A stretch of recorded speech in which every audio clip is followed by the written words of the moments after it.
नारायण दास गांव की पाठशाला में चपरासी का काम करते थे। उनके घर में उनकी पत्नी और 14 साल की बिटिया प्रतिमा थी। आज छुट्टी का दिन था। घर का महीने का राशन भी ख़त्म हो गया। अपनी सीमित कमाई में वे अपना घर चलाते थे। एक दिन वे बनिए की दुकान से राशन लेने के लिए चल पड़े। साथ में प्रतिमा भी निकल पड़ी कि आज बाज़ार में घूमना भी हो जाएगा। बनिया लाला की दुकान पर पहुंचकर उन्होंने अपना राशन बंधवाया और प्रतिमा का हाथ पकड़कर वापस चल दिए। चलते चलते प्रतिमा की नज़र चाट वाले की ठेले पर पड़ी। बेटी चाट खाने के लिए मचल गई। पिता ने ठेले वाले से पूछा, कितने रुपए की है? चाट वाले ने जवाब दिया, 10 रुपए की। पिता को मालूम न था कि इतनी महंगी हो गई। जब वह खाया करती थी तो 2 रुपए में मिला करती थी। नारायण दास ने अपनी जेब में हाथ डाला तो सिर्फ 15 रुपए ही बचे थे। बाकी के पैसे घर का राशन लेने में खर्च हो गए। उनका गांव शहर से दूर था। 10 रुपए तो बस किराए में ही लग जाएंगे, पिता ने सोचा। फिर उन्होंने कहा, नहीं भाई, 5 रुपए की देना है तो दे दो, वरना हम नहीं लेंगे। यह सुनकर बेटी ने मुंह फुला लिया। पिता ने कहा, अरे चलो भी, नहीं लेना इतनी महंगी। पिता के माथे पर लकीरें उभर आईं। तभी ठेले वाला बोला, अरे खा लेने दो साहब, अभी आपके घर में है तो आपसे लाड़ और जिद भी कर सकती है। कल को पराए घर चली जाएगी तो पता नहीं ऐसे मचल पाएगी या नहीं।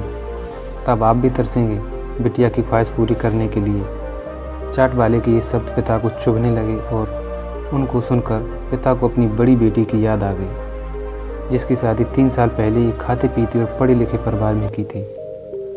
उन्होंने पहले ही साल बेटी को सताना शुरू कर दिया।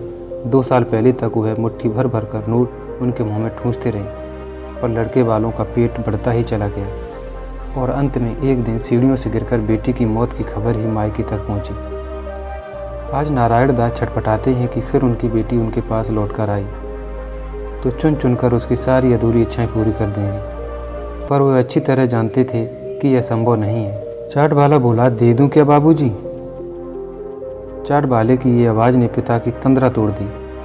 उन्होंने कहा, रुको भाई 2 मिनट। ये कहकर वह वापस उस राशन की दुकान पर गए जहां उन्होंने अपना सामान खरीदा था।